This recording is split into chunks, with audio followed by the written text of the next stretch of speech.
in this video series. The idea started in Shadowbreakers, where if you got every combat job to max level, you could claim the Amara mount. When Dawntrail released, I found out that if every combat class gets to level 100, then I can claim a new mount, and I have no idea what it is. The reason to max every crafting class is simply to be able to make a load of money. But most of all, the most useful part of this venture is to clear out my dang inventory, because oh man, I am sitting on a load of crap I really want to get rid of. Hello, I'm IttyBittyTivy, and I'm on a mission to max every combat, crafting, and limited job in Final Fantasy XIV. This is not a difficult thing to do, but it is time consuming. To do some housekeeping before jumping into the video proper, I have leveled up a bunch in crafting. This is helped by my desire to complete as many recipes as I can, because there are achievements, and in certain cases, gear tied to doing so.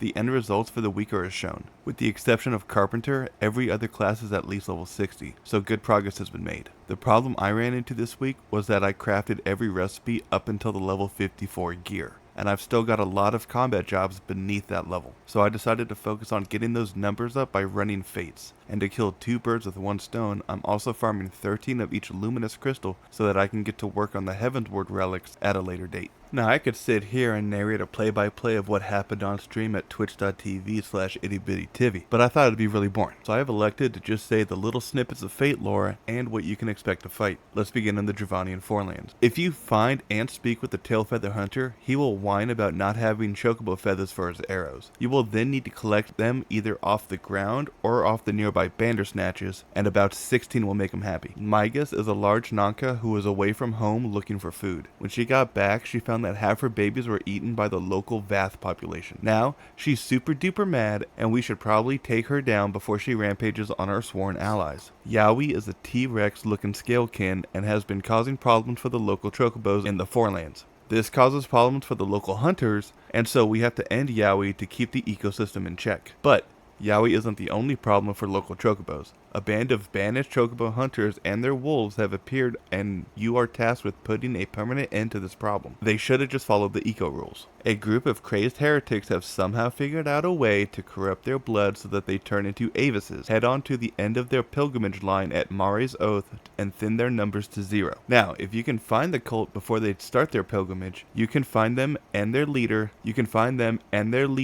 Hoibarton, hanging out by their base. After you take some out, the leader will appear for you to fight. After taking everyone down, the fate will end, but a new one will start right after, with Hoibarton transforming himself into a boss Avis. Kill him. There is a Bandersnatch in the Forelands that's gotten too big for its own britches and will hunt anything even just for sport. Its name is Glaucus. Kill it before it does even more damage to the forest. Sometimes the Nath will send out a scout party in an attempt to find and secure new territory. Since they like to be hostile in the name of Ravana, we should stop them. Sometimes you can find Mossy Peak. Mossy Peak has the fun ability to attract large fleas who will try to suck up all his blood. Try to defend him long enough for him to get home safely. He's a chill dude. Next is a fate I got annoyed with because at some point, fate enemies stopped dropping items. Bear Apparent is a fate that occurs because the salmon are going upstream and just too many bears are showing up for an easy meal. Fight them off so that the salmon have a shot of making babies. Sometimes, after the Nath get exiled and become a Vath, they have difficulty adjusting and can go hungry. One Vath has decided to ask to help hunt some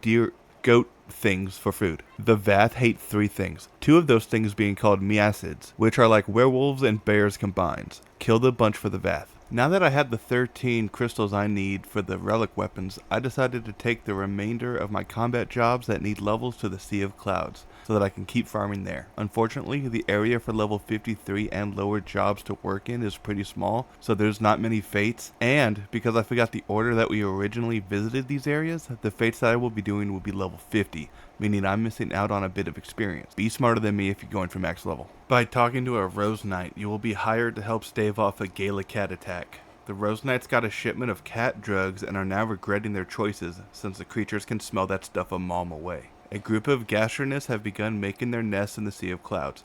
This would be fine, but their nests have begun leaking deadly flumes, and we need to go and shut it all down. The bad news is that once we do, the Gastronist leader, Diatrima, will appear in a foul, get it, mood. Take him out.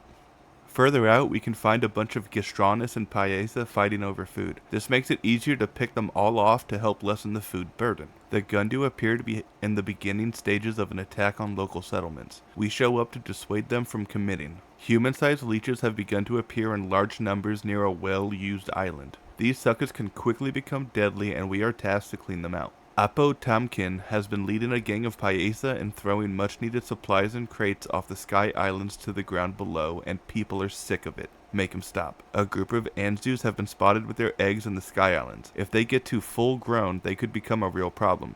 So go make sure they don't become that real problem. Elsewhere, a different group of Gundu are horsing around and things are getting violently out of hand. Go give them a few smacks upside the head to make them stop the nonsense. That's all I got for this week. Current levels are being shown now. This is really just the first half of the Heavensward farming. I know there are more efficient ways to get levels, but this way prevents some backtracking later on. If you made it to the end of the video, please leave a like. If you want to call out how inefficient I am, leave a comment, and as always, if you want to see more, please subscribe. I'll see you in the next one.